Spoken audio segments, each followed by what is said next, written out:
History was made this evening in Brisbane, the Roar becoming the first A-League side to win back-to-back titles, defeating Perth Glory 2-1. I'm joined by Sebastian Hassett from the Sydney Morning Herald for this special late-night edition of Shootout from Brisbane's iconic Caxton Hotel. Sebastian, we're taking our life into our hands by doing this. Hopefully we get through it without having beer poured all over us or something or other. The Roar supporters, as you could well imagine, are in fine fettle all up and down this street, all over town, celebrating. But the big question that people are asking is, was it justified the way it happened in the end? A later penalty earned and converted by Bessart Berisha, which on reflection probably didn't look like it should have been a penalty. Look, an incredible game and an incredible finish. And look, we're used to this, aren't we, now with Brisbane? Certainly when I came up here during the year and saw them score twice late against Sydney FC, last year's game, of course, in the grand final, and again this year. But the drama tonight was really something else. And there's a lot of angry Perth Glory supporters out there who are feeling a little bit, I think, a little bit hard done by. And I think understandably so. That penalty for mine that was given right at the end, my gut feeling, and I think certainly replays have justified this, that it wasn't a penalty. But that's football at the end of the day, and Bessart very comfortably stroked it away. We had Jared Gillette on the radio show that we do on the World Game on Friday, and he said, we actually asked him about goal line technology, video referrals, whatever you want to call it, and he said, look, part of the game is the fact that referees do make mistakes, as players do.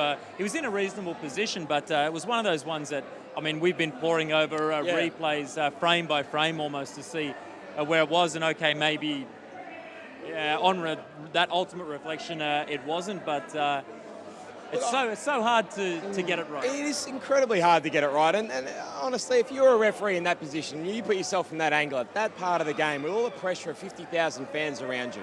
That's an incredibly difficult thing to do. Now, Jared had a terrific game, and I think we should remember that in considering this. He may have got it wrong, and I think he probably did. I think in hindsight, if you asked him to, and if he had the benefit of the replay, he would probably say that as well. But you've got to think of how Berisha was getting through that penalty box. Now, he was getting through really quite well, and Perth Glory players were diving in, and it looked as though they were actually going to give away a penalty. Now, as he's gone to kick the ball, he's lost balance, and look, at that moment, there is no contact, but I can certainly understand how it was given. Yeah, wrong decision, but ultimately, I think we shouldn't come down too hard on Jared. I've already had a terrific game otherwise. We'll get to the other controversial moment later on around the Master Medal, but firstly, let's look back to how it started. People gave Perth really little hope in this match. I don't think I saw actually one pundit anywhere giving Perth an opportunity. They came out with a different frame of mind that we've seen them.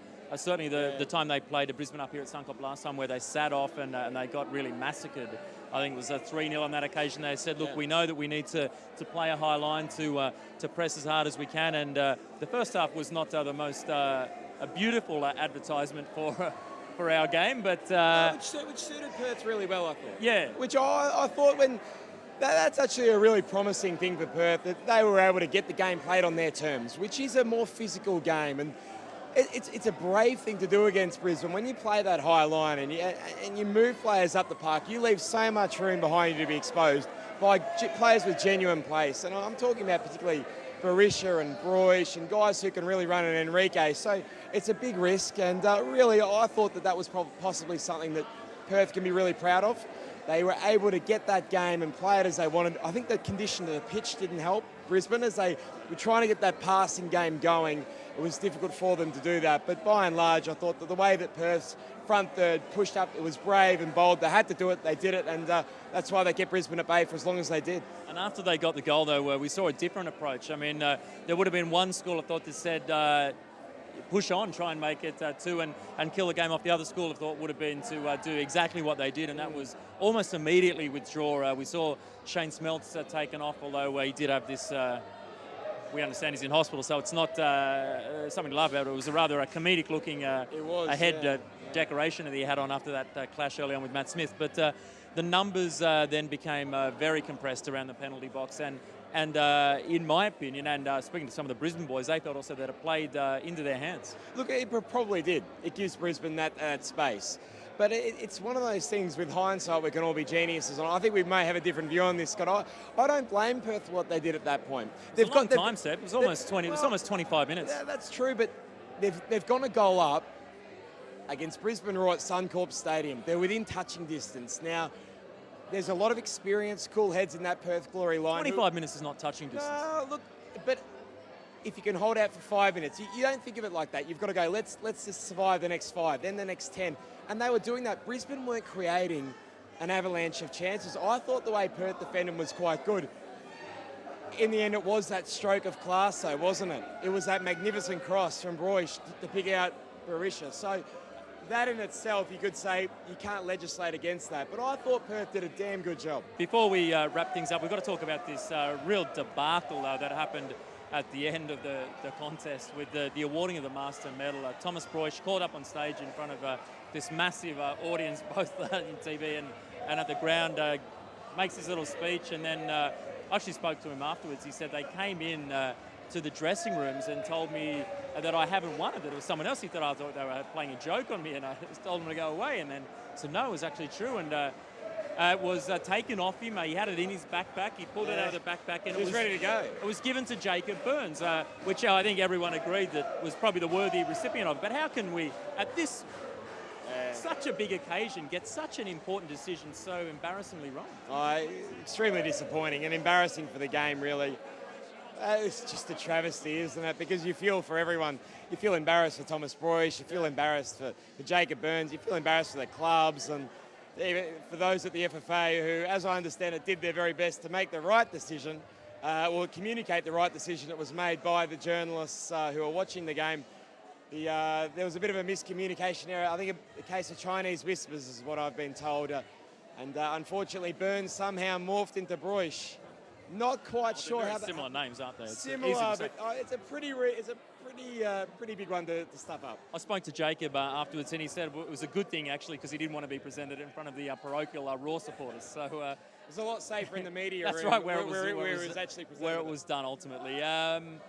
That's almost where we have to leave it. Brisbane, of course, still got their ACL campaign to look for. Perth, we don't know if they've got an ACL spot confirmed for next year or not. Too early to be making a detailed analysis of next season, but can Brisbane make it 3 in a row? Well, why not? Now, if they can keep the nucleus of this team together, and this is the big question. We've seen it with many teams over the years when they lose the core, and in a sense, Brisbane have already gone through a rebuild once, and what happens, I guess, in short, is that when a team is successful, the value of those players goes up, and it can be hard to keep them in a salary cap system.